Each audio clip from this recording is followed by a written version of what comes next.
పద్ధతిగా photo దిగాల్సినోడు phone తెచ్చి మొహాన పెట్టినప్పుడు బాలకృష్ణ గారు అలా తడితే మీకు ఎంత కిక్ వస్తుందో మా గ్యాంగ్స్ ఆఫ్ గోదావరి సినిమా అంత కిక్ వస్తుంది.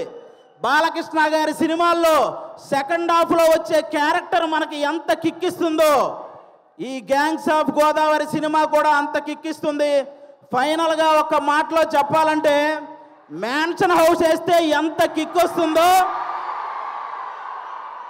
మా గ్యాంగ్స్ ఆఫ్ గోదావరి కూడా అంతే కిక్కిస్తుంది. ఒక్క మాట బాలయ్య బాబు గారి పర్మిషన్తో చెప్పాలనుకుంటున్నాను. రేపొద్దున నందమూరి నటసింహం కొనిదల కొదమసింహం అసెంబ్లీలో అడుగు పెడితే ఎంత కిక్ వస్తుందో మా గ్యాంగ్స్ ఆఫ్ గోదావరి కూడా అంతే కిక్ వస్తుంది. ఇది మీరందరూ గుర్తుపెట్టుకోవాలని నేను కోరుకుంటున్నాను. అలాంటి బాలయ్య బాబు గారు ఈరోజు మా ఈవెంట్కి రావడం నిజంగా మా అదృష్టం. Thank you sir, thank you so much.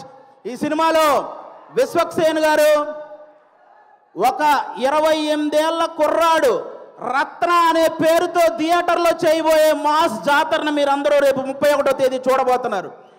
మామూలు విషయం కాదు. అతను విశ్వక్సేన్ అనే అతను సినిమాలు చేస్తే ఒకటి పెట్టిన డబ్బులు వెనక్కి వస్తాయి, లేకపోతే లాభాలు వస్తాయి, నష్టాలు మాత్రం రావు. అలాంటి పర్ఫార్మర్ అతను. 24 క్రాఫ్ట్స్ మీద పట్టున్న వ్యక్తి మన విశ్వక్సేన్ గారు. అలాంటి వ్యక్తికి ఈ సినిమా పెద్ద విజయాన్ని ఇవ్వాలని మనస్ఫూర్తిగా కోరుకుంటున్నాను.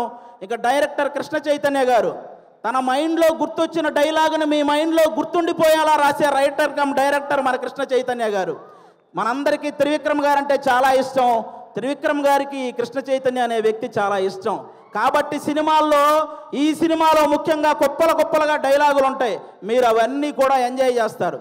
నెక్స్ట్ అంజలి గారు మిమ్మల్ని సీత అనే ఒక క్యారెక్టర్తో మైమరిచిపోయేలా చేసింది. గీతాంజలి అనే ఒక క్యారెక్టర్తో భయపించేలా చేసింది.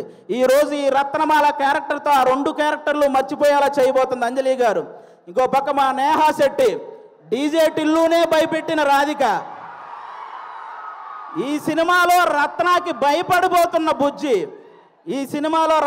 భయపడబోతున్న బుజ్జి లాగా తను చూడబోతున్నారు. రాధికాని మర్చిపోతారు, బుజ్జిని గుర్తుపెట్టుకుంటారు. షూర్ షాట్గా చెప్తున్నాను. ఈ గ్యాంగ్స్ ఆఫ్ గోదావరి సినిమాతో మీ అందరికి ఇంకో మాట కూడా చెప్తాను. ఒక హీరోని అభిమానిస్తే ఇంకో హీరోకి వ్యతిరేకమేమో అనుకునే వాళ్ళందరికీ నేను చెప్తున్నాను, మాకు తెలుగు సినిమా అంటే పిచ్చి, తెలుగు హీరోలు అంటే పిచ్చి. అందరినీ అభిమానిస్తాం, అందరినీ గౌరవిస్తాం. తెలుగు సినిమా బాగుంటే టోటల్ అందరం బాగుంటామని భావిస్తాం. అలాంటి ఈరోజు మీరందరూ కూడా ఈ సినిమాకి వచ్చి మా సినిమాని ఆశీర్వదించడానికి వచ్చినందుకు థ్యాంక్ యూ సో మచ్. అలాగే ఈ మధ్య థియేటర్కి జనాలు రావటం కొంచెం తగ్గింది. అందరూ కూడా ఎందుకంటే ఎవరైతే ప్రేక్షకులకి అలాగే సోషల్ మీడియాలో ఉన్న రివ్యూవర్స్కి మీ అందరికీ కూడా తెలుగు సినిమాని కాపాడాల్సిన బాధ్యత మీ అందరి మీద ఉందని మనస్ఫూర్తిగా కోరుకుంటున్నాను. ప్రొడ్యూసర్స్ని దృష్టిలో పెట్టుకొని రివ్యూలు రాయాలని కోరుకుంటున్నాను. ఎందుకంటే ఒక సినిమా పోతే ఇంకో సినిమా చేయడానికి హీరో అనేవాడు మనోధైర్యం తెచ్చుకుంటే చాలు, కానీ ప్రొడ్యూసర్ అనేవాడు మనోధైర్యంతో పాటు మనీ కూడా తెచ్చుకోవాలి.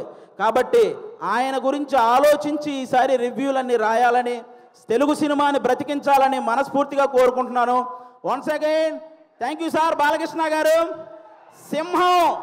సింహం ఆ టైంకి మిగిలి ఉన్న జంతువులన్నింటినీ వేటాడేస్తుంది.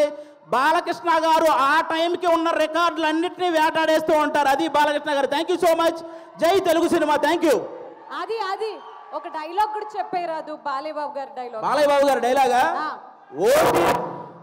ఓటీటీ అయినా సినిమా అయినా పొలిటికల్ అయినా నాన్ పొలిటికల్ అయినా ఆయన దిగనంత వరకే. Once he step in history repeats.